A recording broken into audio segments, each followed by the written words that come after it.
Okay, so it's all cleaned up.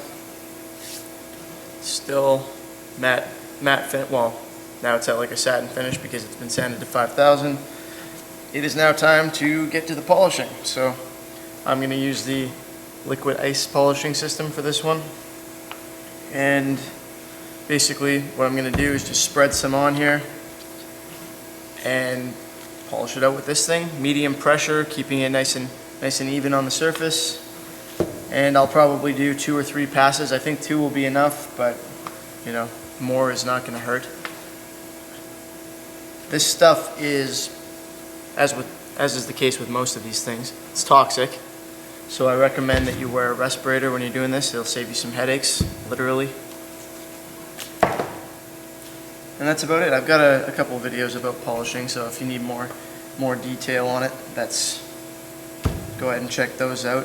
But with this stuff, you can start, it's all one polish, you don't need several. You might use a swirl remover after if you need to, but you can start with a coarser foam pad or even a wool pad if you want, and then work your way up to a finer one to finish up.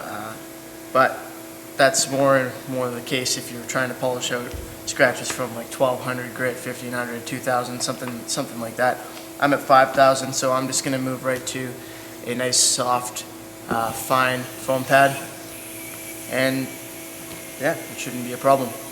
So I'm going to throw on the mask now, so yay, I'll shut up and we'll get started.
Alright, so that's one pass.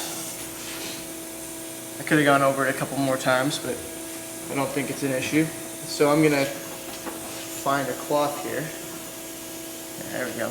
And wipe off what I've got now. Is you can see there are marks. It's not marks, it's just polish left over on the surface, so I'm going to wipe that off. It should be noted that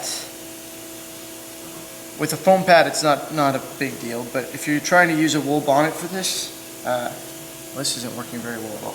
If you're trying to use a wool bonnet for this, you have to be very careful, because it is possible to burn right through your clear coat. It does heat up while you're doing this, and it is rubbing on the surface, so be a little more gentle if you're using wool, and you can do this several times, so I recommend kind of taking it easy, taking your time with it, and making sure that you keep the polisher moving and that you don't push too hard, because the last thing you want to do at this stage is burn through your clear coat and ruin your entire project.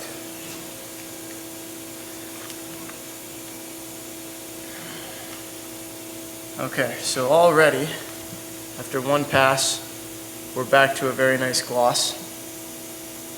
It's not quite perfect yet. I'm going to give it another 1 or 2, but it doesn't look sanded anymore. It's got a nice reflection going. So we're well on our way there.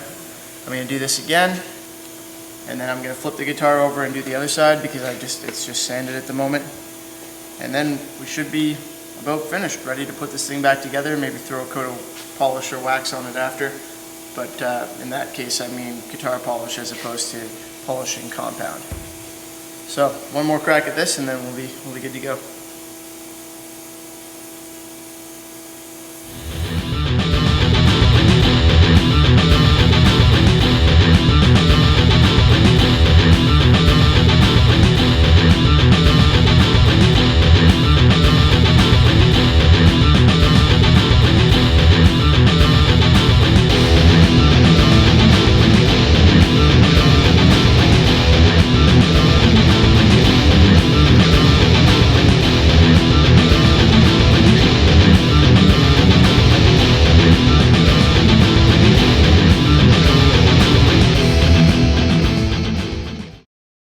Alright, so there we go.